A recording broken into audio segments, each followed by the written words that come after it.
नमस्कार मु crime branch Bhubaneswar CWOAMS section रू कहती जोटि कि आमर online children and women related जहाँ भी केसेस आसूँ आम सेक्शन रे हैंडल कराऊँगी। तो मुझे ये वीडियोटा ये करुँची कज आज दी जन झी ऑफिस विजिट करती ना बलांगीर रो भुवनेश्वर विजिट करके ऑफिस विजिट करके से कंप्लेन रजिस्टर करके जाइछंती।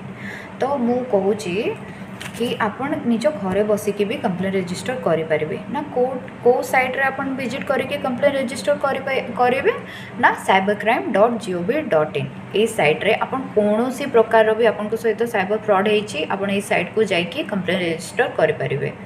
तो चिल्ड्रेन एंड वुमेन रिलेटेड जदि किसी आपणकर फ्रॉड होती कि आपको हैरान करुँच आपणकर फोटो वायरल होची सर्कुलेट होची किसी फेक अकाउंट क्रिएट होती व्हाट्सएप रे कई आपको हैरान करुँच तो आप से साइट विजिट करके आपको दुईटा ऑप्शन मिल गोटे एनोनिमसली निजर आइडेंटिटी न रिवील करके कंप्लेन रजिस्टर करेंगे किंबा रजिस्टर एंड ट्रैक जोटी कि आपणकर आइडेंटिटी रिवील करके आपन कंप्लेन रजिस्टर करें। तो मुझे यहाँ सजेस्ट करी कि आप ऑनलाइन कंप्लेन रजिस्टर करूँ। Thank you. नमस्कार।